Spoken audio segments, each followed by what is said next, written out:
ప్రేక్షకులకు నమస్కారం.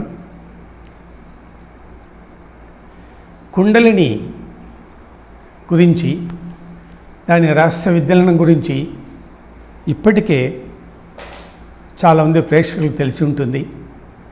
కుండలిని యోగ సాధన చేసేవాళ్ళు కూడా అనేక మంది ఉన్నారు. కుండలిని పైన అవగాహన ఉన్న వాళ్ళు ఉన్నారు. కుండలిని ఒక దేవతగా ఆరాధించే వాళ్ళు ఉన్నారు. భక్తులు కూడా ఉన్నారు. దాన్ని ఒక శక్తిగా పూజిస్తూ ఆరాధిస్తుంటారు. కుండలిని అంటే ఏంటంటే ఒక పరాశక్తి, అంటే ఆత్మ యొక్క స్వరూపం అన్నమాట. పరాశక్తి ఏంటంటే స్త్రీ కాదు, శక్తి, ఎనర్జీ, యూనివర్సల్ ఎనర్జీ అన్నమాట. కాబట్టి కుండలిని అంటేనే కండెన్స్డ్ ఎనర్జీ అని. సృష్టిలో ఉండేటువంటి విశ్వచైతన్యం ఏది ఉందో ఆ విశ్వచైతన్యం కండెన్స్ అయింది, ఘనీభవించింది. ఆ ఘనీభవించినటువంటి పదార్థమే అణువు అంటాం. అదే ఆటం. ఆ ఆటాన్నే మనము కుండలిని అని తెలుగు భాషలు అంటాం.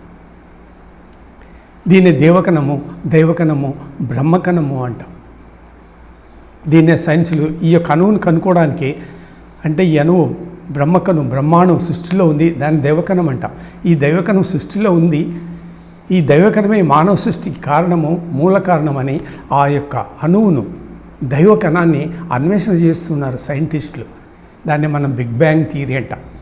ఆ విషయాన్ని కొద్దిసేపు పక్కన పెడదాం. అదే కుండలిని. ఇది ఒక ఉపకరణం. పరమాత్మ యొక్క అంశయే, లేదా ఎనర్జీ, శక్తి యొక్క ఆదిశక్తి, మాయ యొక్క అంశయే కుండలిని. దీన్ని ఒక ఉపకరణం అంటాం, పనిముట్టు అంటాం. అంటే పరమాత్మ సృష్టిని తయారు చేశాడు, మానవ సృష్టిని, ఇతర సృష్టి వ్యవస్థల్ని. ఎక్కడ తయారు చేశాడు, ఎక్కడ సృష్టి తయారైంది అంటే ఈ కుండలినిలోనే తయారైంది.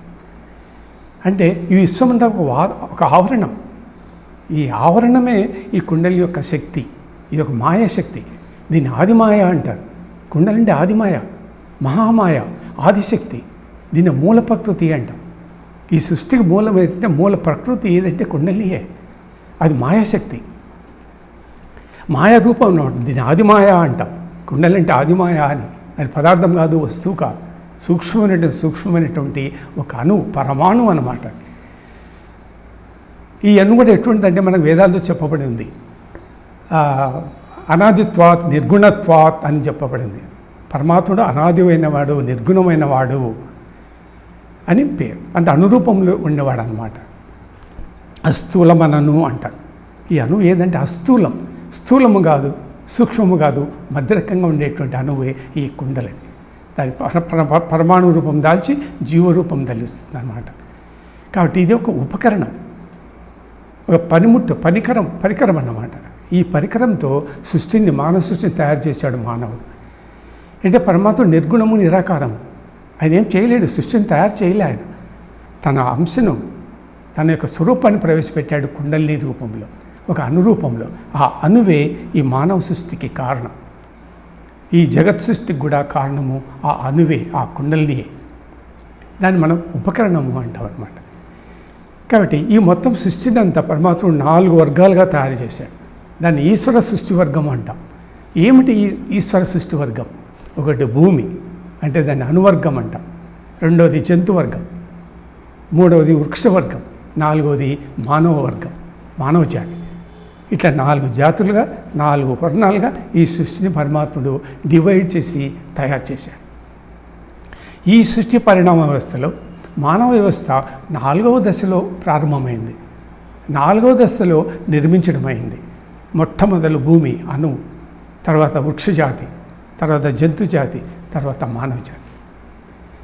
ఈ 4 వర్గాలు కలిసి, ఈశ్వర సృష్టి వర్గం అంతా కలిసి ఎక్కడుందంటే ఒక మాయ ఆవరణంలో ఉంది. ఇదంతా మాయ ఆవరణం అన్నమాట. ఈ మాయ ఆవరణంలోనే ఈ జగత్తు, ఈ 4 సృష్టి వర్గాలు ఉన్నాయి. అదే కుండలిని. కాబట్టి ఈ కుండలిని యొక్క సైజు ఎంత అంటే, అనురూపంలో మన శరీరంలో ఉండడం కాదు. ఈ కుండలిని యొక్క సైజు, విశ్వం ఎంత సైజు ఉందో అంత సైజు, అనంతము, అపరిమితమైనది అన్నమాట ఇది. కాబట్టి ఈ ప్రకారం మనం ఆలోచన చేసుకుంటూ పోతే మనము మానవం ఎక్కడున్నామంటే ఈ కుండలినిలోనే ఉన్నాము. కాబట్టి మనమంతా ఎక్కడున్నామంటే కుండలినిలోనే ఉన్నాము. కాబట్టి నీలో కుండలిని లేదు, కుండలినిలోనే మనం ఉన్నాం. బాగా గ్రహించాలి, బాగా అర్థం చేసుకోవాలి ఈ కాన్సెప్ట్స్ని. మనలో కుండలిని లేదు, నీలో కుండలిని లేదు, నాలో కుండలిని లేదు. మనమంతా కుండలినిలోనే ఉన్నాం. మానవ కుండలిని, ఆ మానవ కుండలిలో మానవ జాతి అంతా ఉంది. కాబట్టి ఈ సృష్టిలో 2 కుండలినీలు, ఒకటి మహాకుండలిని ఈ జగత్తును పరిపాలన చేస్తుంటుంది, రెండవది మానవ కుండలిని. ఈ మహాకుండలిని యొక్క రేణువే ఈ మానవ కుండలిని. ఇది ఒక రేణువే, ఒక కిరణం. మహాకుండలిని యొక్క కుండలిని ఒక రేణువే. ఆ రేణువే మన శరీరంలో ఉండేది. దీన్ని మనము లైట్ లైన్ అంటాం, శక్తి కిరణ రేఖ అంటాం. అంటే మనలో ఉండేటువంటి శక్తి ఆ మహాకుండలిని మహాశక్తితో సంబంధమై ఉంటుందన్నమాట. కాబట్టి మన కుండలిని చాలనం చేస్తున్నామంటే మనలో ఉండేటువంటి శక్తిని చాలనం చేయడం కాదు. ఇది విశ్వశక్తితో, విశ్వ చైతన్యంతో, మహాకుండలినితో, కాస్మిక్ కుండలినితో సంబంధం ఉంటుంది. మన నారో దృష్టితో మనము ఈ కాన్సెప్ట్ని అర్థం చేసుకోకూడదు. కాబట్టి మనలో కుండలిని లేదు, కుండలినిలోనే మనం ఉన్నామనే కాన్సెప్ట్ అర్థం చేసుకోవాలి. ఎందుకంటే పరమాత్మ నిర్గుణము నిరాకారం. పోతే ఈ సృష్టికి కారణం ఎవరు? కారణం పరమాత్ముడే. అయితే నిర్గుణము నిరాకారం. క్రియారూపంలో ఉండేటువంటి శక్తి ఏది? క్రియారూపంలో ఉండేటువంటి శక్తియే కుండలిని. కాబట్టి సృష్టిని తయారు చేయాలంటే, ఇప్పుడు ఒక మట్టి కుండను తయారు చేయాలంటే మన మట్టి కావాలి, తర్వాత లేబర్ కావాలి, పరికరాలు కావాలి, కార్మికుడు కావాలి. అలాగే మానవ శరీరాన్ని తయారు చేయాలంటే దీనికి పరికరాలు ఉండాలి, మనుషులు ఉండాలి, వ్యక్తులు ఉండాలి. ఇవన్నీ చేసేది ఎవరంటే పరమాత్ముడు కాదు. పరమాత్ముడు కేవలం సృష్టికి సాక్షిభూతుడు, కారకుడు. మరి కారణం ఏరు? కుండలిని. కాబట్టి కారణము కార్యరూపం. కాబట్టి కారణమే సమస్త కార్యరూపములకు ఈ సృష్టిలో కారణం. కారణం లేని కార్యరూపం లేదు. కారణమే కార్యరూపానికి కారణం. కారణం అంటే ఉత్పత్తికి మూలము అని, కార్యరూపం అంటే ఉత్పత్తి అయినది అని అర్థం. ఇప్పుడు విత్తనం ఉంది, చెట్టు విత్తనం. చెట్టు విత్తనము కారణం. ఆ విత్తనంలోంచి వచ్చిందే కార్యరూపం చెట్టు. చూసారు? ఇప్పుడు మనం ఉన్నాం, మనమంతా కార్యరూపాలే. మనకు కారణం ఎవరు? కుండలిని. కుండలిని ఒక బీజం, సృష్టి బీజం అన్నమాట, కర్మ బీజం. ఆ బీజంలోంచి వచ్చిందే మానవ శరీరం. కాబట్టి మనం ఎక్కడున్నామంటే కుండలిలోనే ఉన్నాం. కుండలిలోనే ఉంటూ బాహ్యానికి మానవ శరీరం రూపంలో ప్రకటితమవుతుంది అన్నమాట ఈ కుండలిని. కాబట్టి సముద్రం నుంచి మన అలలు వస్తుంటాయి. అలలు ఎక్కడి నుంచి వస్తున్నాయి? సముద్రం నుంచి వస్తున్నాయి. అలలు అనేకం. దీని మూలమేది? సముద్రం. ఈ సృష్టి ఎంత ఉంది? సృష్టి ఎక్కడి నుంచి వచ్చింది? సృష్టి బీజం నుంచి వచ్చింది. ఈ సృష్టికి మూలం ఏంటి? సృష్టి బీజమే. సృష్టి అంతా సృష్టి బీజంలో ఉంది, కుండలినిలో ఉంది. కాకపోతే ఆ సృష్టి బీజమే పరమాత్ముడు, పరాశక్తి, ఆదిమాయ, మూలశక్తి, మూల రూపం. ఆదిమాయ ఆది రూపం అంటాం, మహాశక్తి అంటాం, దీన్నే పరాశక్తి అంటాం, పరంజ్యోతి అంటాం, దీన్ని మనం కాంతిపుంజం అంటాం. పరమాత్ముడు ఏదంటే కాంతిపుంజం. పరమాత్మ రూపము నామము లేదు. పరమాత్మ యొక్క రూపం ఏంటే కాంతిపుంజం. అందుకే కాంతిపుంజం అంటాం. కాంతిపుంజం అంటే వెలుగు, ప్రకాశం అని. ఆ కుండలినియే వెలుగు, ప్రకాశం. దాంట్లో కాంతి కిరణాలు ఉంటాయి. ఒక్క కిరణమే ఈ మానవ శరీరం. మహాకుండలిని, లేదా జగత్ కుండలి అంటాం. ఇది మానవ కుండలిని. ఇటువంటి అనేక మంది మానవులంతా కలిసి మానవ కుండలినిలో ఉంటారు. జంతువులన్నీ కలిసి జంతు కుండలినిలో ఉంటారు. వృక్షాలన్నీ కలిసి వృక్ష కుండలినిలో ఉంటుంది. ఈ భూమి, ఈ భూగోళం అంతా కలిసి ఎర్త్, భూమికి సంబంధించిన కుండలినిలో ఉంటారు. కాబట్టి మనం అంతా ఎక్కడున్నామంటే కుండలిలోనే ఉన్నాము. మనలో కుండలి లేదు. కుండలి యొక్క కిరణంతో ఈ శరీరం నిర్మించబడి ఉంది, నడిపించబడుతుంది, పరిపాలించబడుతుంది. కాబట్టి ఇప్పుడు ఒక్కొక్క శరీరంలో ఒక్కొక్క కుండలిని ఉంది అని చెప్పడానికి వీల్లేదు. మరి అట్లయితే కుండలిని ఎలా వచ్చింది ఒకరి శరీరంలోకి? దీని మూలమేది? దానికి చరిత్ర ఎక్కడైనా ఉందా? ఏ గ్రంథంలో చెప్పబడిందా? ఎక్కడా లేదు. మరణించిన తర్వాత కుండలి ఎక్కడికి పోతుంది? దాని యొక్క గతి గమనాలు ఏంటివి? చెప్పలేం. అంటే మరణించిన తర్వాత ఇది అది ఇది ఇట్లుంటుంది, అట్లుంటుంది, ఇది నాది, ఇది నీది అని చెప్పలేం. కాబట్టి మరణం తర్వాత నా కుండలిని ఏది, నీ కుండలిని ఏది, ఇది నా కుండలిని, అది అతని కుండలిని, ఇది నా కర్మ, ఇది నా సుఖమని చెప్పడానికి వీళ్ళే. మరి మన శరీరంలో మన కుండలి ఉంటే మన కుండలి లక్షణాలు ధర్మాలు ఉండాలి కదా. అది ఎట్లా పోయింది, దాని వ్యవస్థ ఏంటి? జీవాత్మ ఉంది, జీవాత్మ శరీరం వదిలి వెళ్ళిపోతుంది, పునర్జన్మ తీసుకుంటుంది, బాగానే ఉంది. కుండలి వ్యవస్థ ఏంటి? మంచి తర్వాత కుండలి ఎక్కడిపోతుంది? ఈ కుండలిని ప్రారంభమే మానవ జన్మ, మానవ సృష్టి ప్రారంభం. మానవ సృష్టికి పురుడు పోసుకునింది ఏ కుండలిని. పురుడు పోసుకోవడం అంటే పుట్టించడం అని, పుట్టక జరిగింది అని. కాబట్టి మనమంతా ఎక్కడి నుంచి వచ్చామంటే కుండలి నుంచే వచ్చింది. కుండలిని మన జన్మకు పురుడు పోసుకుంది. అందుకే మనము వివర్త అంటాం. మనం ఎవరంటే కుండలి యొక్క వివర్తలు. వివర్త, అవర్త, పరివర్తన, మార్పు, రూపాంతరం చెందుకుంటూ చివరకు కుండలిని మానవ రూపాన్ని ధరిస్తుంది. కుండలిని ఒక బీజం, ఒక అణువు. ఆ అణువు నుంచి వచ్చిందే ఈ యొక్క శరీరం. ఈ శరీరం మళ్ళీ అంతమైపోతుంది. దీని మూలమైన జీవాత్మ మళ్ళీ కుండలిలోకే పోతుంది. కాబట్టి మనలో నిండు కుండలిని ఏమైంది, ఎక్కడికి పోయింది? కుండలిని వ్యవస్థ కాదు, శక్తి, ఆదిశక్తి, మాయ, మహాకుండలిని, విశ్వకుండలిని శక్తితో సంబంధం ఉంటుందన్నమాట. అంతే. మనలోనే కేవలం ఒక శక్తి, ఒక రేణువు మాత్రమే, లైట్ లైన్ అంటాం. ఒక కిరణం, ఒక రేణువు మాత్రమే ఉంటుంది. కుండలిలో ప్రత్యేక వ్యవస్థ ఉండదు. కుండలిలో ఒకటే వ్యవస్థ. కుండలి నుంచి మనం వచ్చాం. కాబట్టి వివర్త అంటే ఒక వస్తువు నుంచి ఇంకొక వస్తువు రావడం. పాము నుంచి పాము కుసుమ వచ్చింది. కాబట్టి మనమంతా ఎక్కడి నుంచి వచ్చాం? కుండలి నుంచి వచ్చాం. కుండలి యొక్క రూపము, స్వరూపము ఈ శరీరం అన్నమాట. మన నివాస స్థలం కుండలిని. ఒక పుష్పం ఉంది, పుష్పం నుంచి సువాసన వస్తుంది. ఎక్కడి నుంచి వస్తుంది? అది పుష్పం నుంచి వస్తుంది.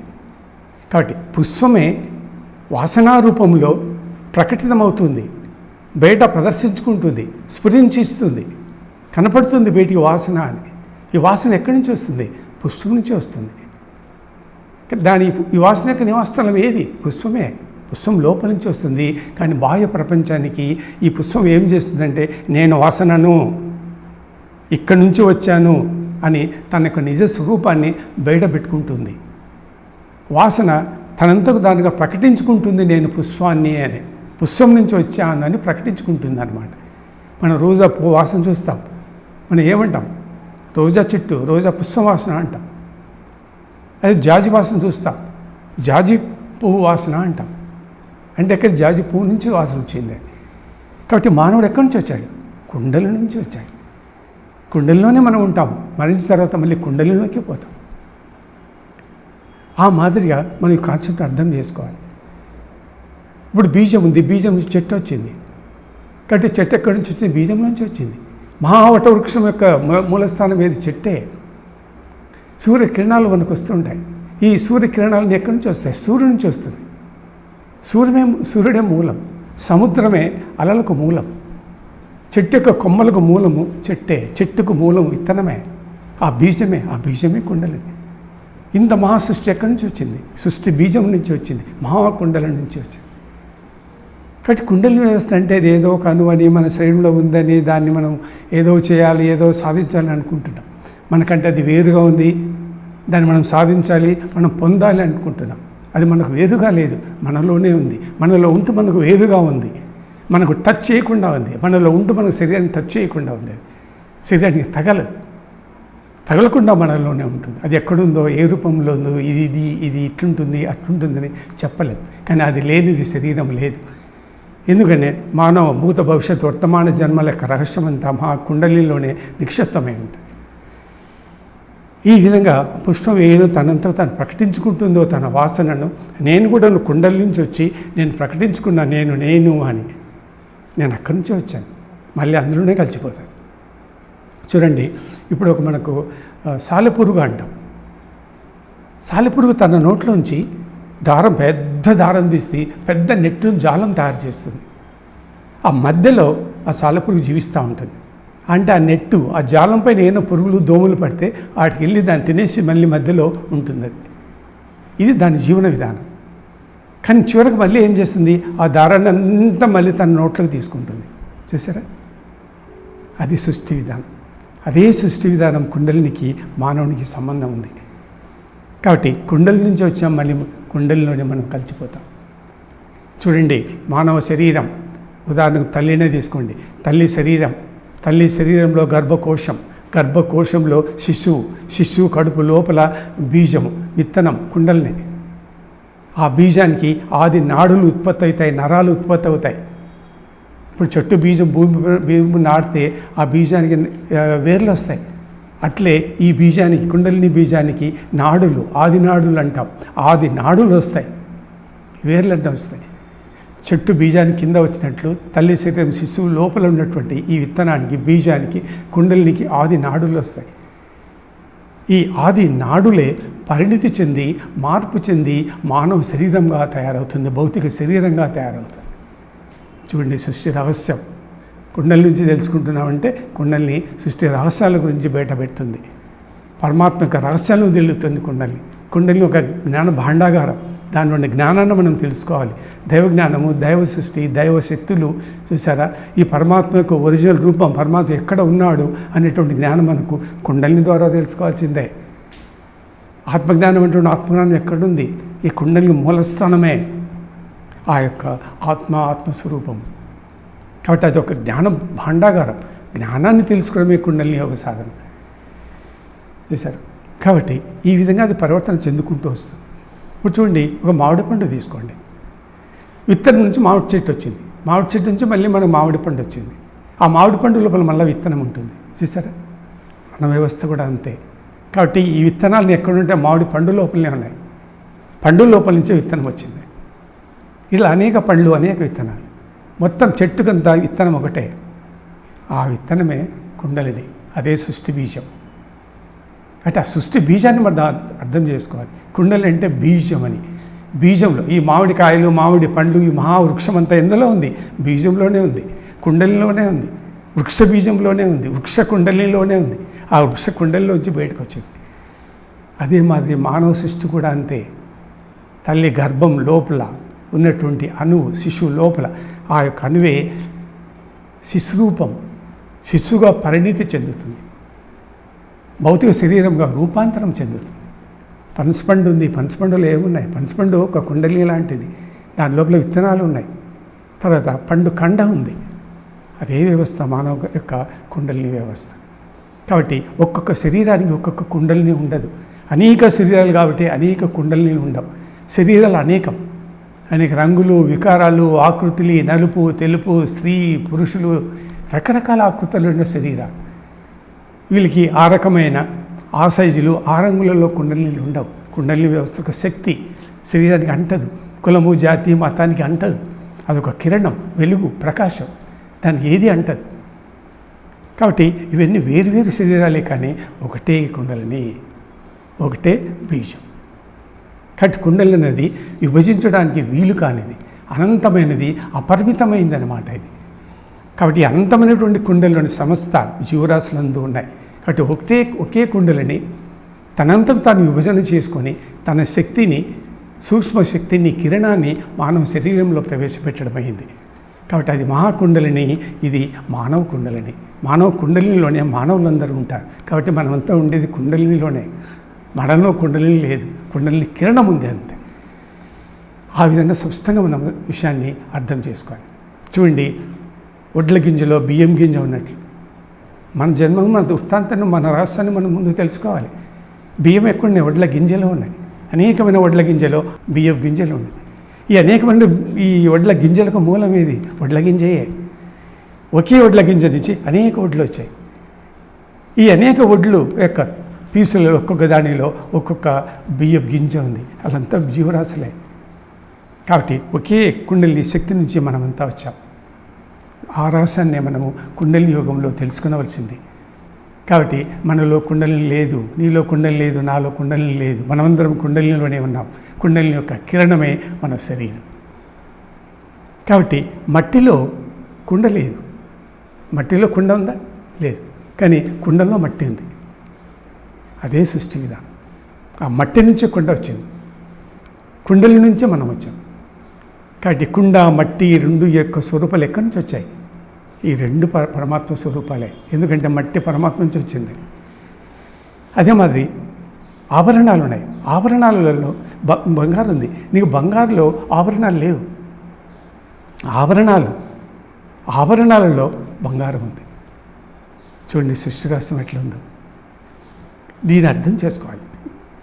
ఆ కుండలిని శక్తి మానవ శరీరాన్ని ఊహించి, ధరించి, భరించి, ఆకర్షించి చలిస్తుంది అన్నమాట. ఆ కుండలిని లేకపోతే ఆ జీవశక్తియే, ఈ శరీరం లేదు. ఆత్మ యొక్క స్వరూపమే కుండలిని శక్తి. ఆత్మ యొక్క స్వరూపమే, ఆత్మ యొక్క అంశయే కుండలిని శక్తి. ఆత్మ వేరు, కుండలిని వేరు కాదు, ఆత్మకే అంశయే. కాబట్టి ఈ శ్లోచన సమస్త చరాచర వస్తు పదార్థములన్నీ సూక్ష్మ అణువు నుంచి మహా జగత్తు వరకు అన్ని ఆత్మస్వరూపాలే. ఆత్మ వేరు, కుండలిని వేరు, జీవాత్మ వేరు, చూసారా, మాయ వేరు, ఇది బ్రహ్మరంధ్రం వేరు, సహస్రారం వేరు, చూసారా, చక్రాలు వేరు కాదు. ఇవన్నీ ఆత్మక స్వరూపాలే. కుండలిని కూడా ఆత్మస్వరూపమే. కానీ ఉపాధి, కారణ ఉపాధులు ఉంటాయి కాబట్టి పరమాత్ముడు వేరువేరు రూపాలలో, వేరువేరు శక్తులలో, వేరువేరు లెవెళ్ళల్లో ఆత్మ పనిచేస్తూ ఉంటుంది. మనం చక్రాలకు పేర్లు పెట్టాం. ఆయన యోగశాస్త్రంలో చెప్పబడినటువంటి పేర్లు శరీర చక్రాలకి, వాటి వాస్తవ పేర్లు అవి కాదు. దాన్ని సకారాత్మ, నకారాత్మ, మకారాత్మ, ఉకారాత్మ అంటారు. మనము చక్రాలు అంటున్నాం కాదు, అవన్నీ శక్తి కేంద్రాలు. ఆ శక్తి కేంద్రాల నుంచి శక్తి శరీరం మీద ప్రసారం అవుతూ ఉంటుంది. అవి దాన్ని తమంతా మనం వేరుగా సపరేట్గా చదువుకోవాలి. వాస్తవ రూపం ఏదో ఉన్నాయి కాబట్టి యోగశాస్త్రం పరిమితం చేయదు. యోగశాస్త్రాలన్నీ మనకు ఆత్మతత్వం నుంచి వచ్చినటివే, కానీ యోగ పరిభాషలో పదాలు వాడారు అంతే. ఇట్లా మనం వచ్చినట్లయితే ఈ యొక్క కుండల్లో ఇంకా ఏమేమి ఉన్నాయి చూడండి. ఈ కుండల్లో చాలా ఉన్నాయి. అసలు మనం ఉండాలని ముందు గమనించాలి. మిగతాది ఏమైనా కానీ మనం కుండల్లో ఉన్నామో అనేది ప్రధాన అంశం అన్నమాట ఈరోజు చర్చనీయాంశం. కాబట్టి దీంట్లో ఇంకేమన్నాయంటే మొత్తం ఈ గ్రహాలు, రాసులు, త్రిమూర్తులు, జీవరాశులు, వృక్షాలు, జంతువులు అన్నీ దీంట్లోనే ఉన్నాయి. త్రిమూర్తులు కూడా ఇందులోనే ఉన్నారు, కుండలిలోనే, మనతో పాటే.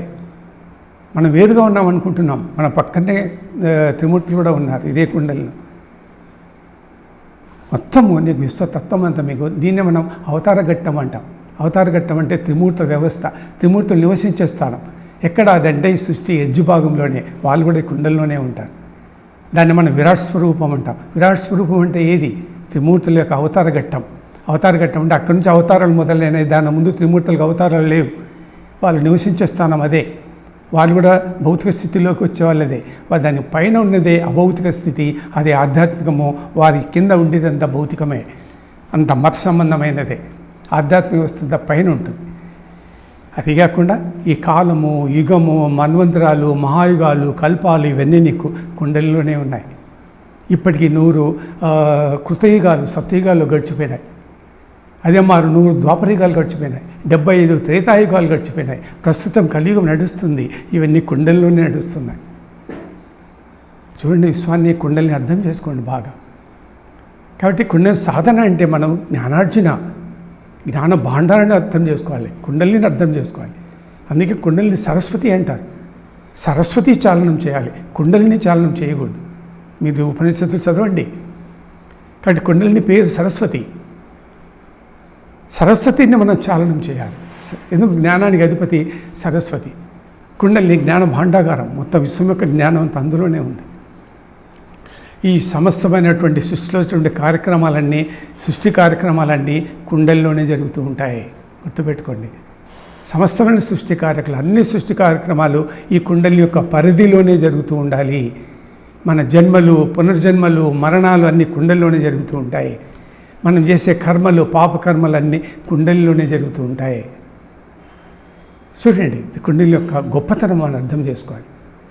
బ్రహ్మ, విష్ణు, మహేశ్వరుడు, ఇంద్రుడు, తర్వాత ఈ సృష్టి కార్యక్రమాలు ఇవన్నీ కుండలి యొక్క ఉపాధులే.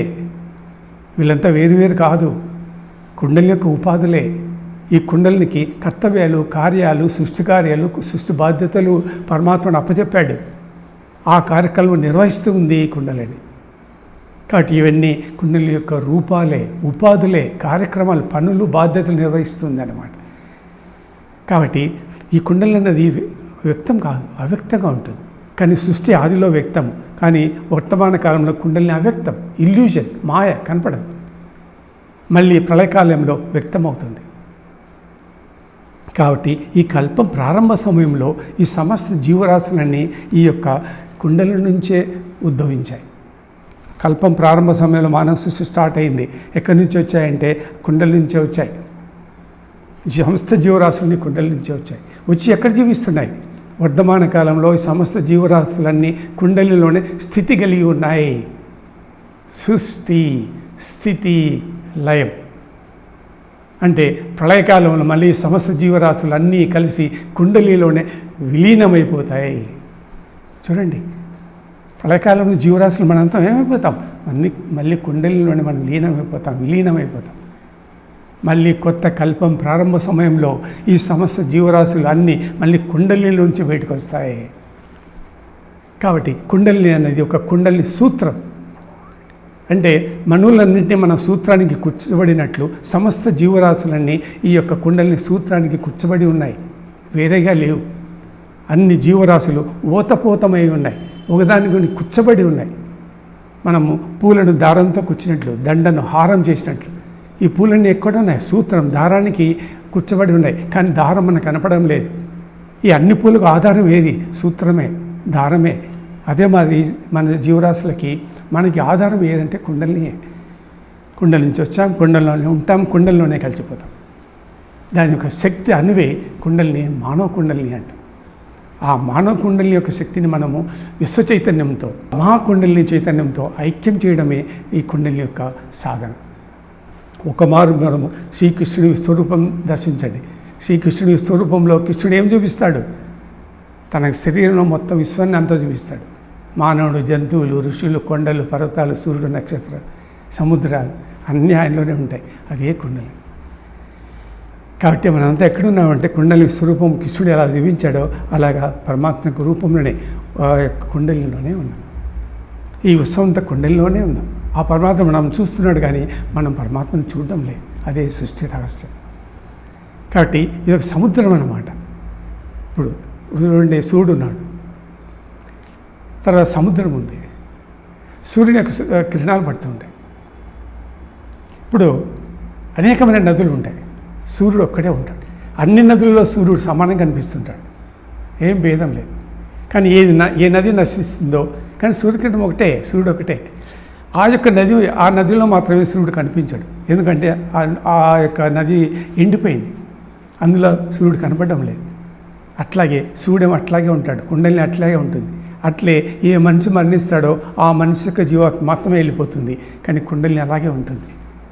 ఈ జీవశక్తి, ప్రాణశక్తి జీవాత్మ కుండలిలోనే ఉంటుంది. మన జన్మకు వస్తుంది. కుండలిని నాశనం కాదు, శరీరం ఒకటే వెళ్ళిపోతుంది, కుండలిని శాశ్వతం. అందుకే ఒక్కొక్క శరీరంలో ఒక్కొక్క కుండలిని అన్నది సంభవించదు. ఒకే కుండలిని సమస్త జీవరాశులకి కుచ్చి ఉంటుంది, సంబంధాలు ఉంటాయి, ఓతపోతమై ఉంటాయి అన్నమాట, కలిసిమెలిసి ఉంటాయి. కాబట్టి అదే మాదిరి ఇప్పుడు 10 కుండలు ఉన్నాయి, 10 కుండల నిండా నీళ్ళు బట్టి పెట్టాం. 10 కుండల్లో నీకు సూర్యుడు కనిపిస్తూ ఉంటాడు. ఏ కుండ పగిలిపోతుందో ఆ కుండలో ఉండేటువంటి సూర్యుడే మనకు కనపడ్డు. మిగతా కుండలలో సూర్యుడు ఉంటాడు. అంటే ఏ శరీరం మరణిస్తుందో ఆ శరీరంలోనే ఆ కుండలిని శక్తి ఉండదు, కుండలిని ఉంటుంది. ఏ కుండలో నీళ్లు కదులుతాయో ఎందుకు కదులుతుందంటే కుండలిని కదులుతుంది కాబట్టి సూర్యుడు ఆ కుండలను కదులుతున్నాడు. కాబట్టి ఆ కుండలిని మాత్రమే కదులుతుంది. కుండలిలో నీళ్లు కదులుతున్నాయి కానీ సూర్యుడు మాత్రం కదలడం లేదు. కాబట్టి కుండలిని శాశ్వతంగా ఉండిపోతుంది, మనుషులు మరణిస్తున్నా సరే. ఎందుకంటే విశ్వశక్తి శాశ్వతం, కుండలిని శాశ్వతం, మానవులే అశాశ్వతం. కాబట్టి ఆ కుండలిని అశాశ్వతమైనది. దాని యొక్క కిరణమే మానవ జాతి పుట్టుక పెరుగుదలకు సహకారిగా ఉండి సృష్టిని నడిపిస్తుంది అన్నమాట. కాబట్టి ఈ వ్యక్తము, అవ్యక్తము, మళ్ళీ వ్యక్తం అనేటువంటి రహస్యాలను మీరు తెలుసుకోవాలి. కాబట్టి ప్రధాన అంశం ఏంటంటే ఈ కుండలిని ఒకటే అన్నది తెలుసుకోవాలి. రెండవ అంశం ఏమంటే ఈ కుండలినిలో మనమంతా ఉన్నాం, మనలో కుండలిని లేదు అన్నది తెలుసుకోవాలి. ఒక్కొక్క శరీరంలో ఒక కుండలిని లేదు అన్నది ఇంకొక విషయం తెలుసుకోవాలి. ఇది కుండలిని యోగ సాధకులు, కుండలి యోగ జ్ఞానం సంపాదించే వాళ్ళకి, కుండలిని భక్తులకి, సాధకులకి ఈ జ్ఞానం అవసరం. అందే కుండలిని శక్తిని మనం ఆరాధిస్తుంటాం, పూజిస్తుంటాం, శక్తులతో కంపేర్ చేస్తుంటాం.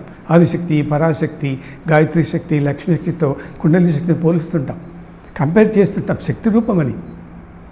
ఇవి దేవతలకు శక్తి రూపం కాదు, కుండలినే మొదలు ప్రారంభం. ఈ దేవతలంతా తర్వాత వచ్చారు. కాబట్టి కుండలి శక్తి ఏది? కుండలి శక్తి అంటే ఒక స్త్రీ కాదు, ఒక రూపం కాదు, శక్తి, ఎనర్జీ. వైర్లలో కరెంటు పోతుంది, మనం చూస్తున్నామో మన కంటి కనపడదు, చేయగొడితే షాక్ కొడుతుంది, అదే శక్తి. కాబట్టి ఈ సృష్టిలో కూడా ఒక శక్తి ఉంది, ఆ శక్తి కుండలి శక్తి, దాన్ని పరాశక్తి అంట. ఈ విధంగా ఈ విషయాలను తెలుసుకొని ఇంకా ముందుకెళ్ళండి, సాధనలో మంచి ఫలితాలు మీకు లభిస్తాయి. ఈ 3 ప్రధానాంశాలతో ఈ యొక్క ఎపిసోడ్ ముగిస్తాం. ఇంతటితో సమాప్తం. మరొక ఎపిసోడ్తో మళ్ళీ కలుద్దాం. అంతవరకు సెలవు. నమస్తే.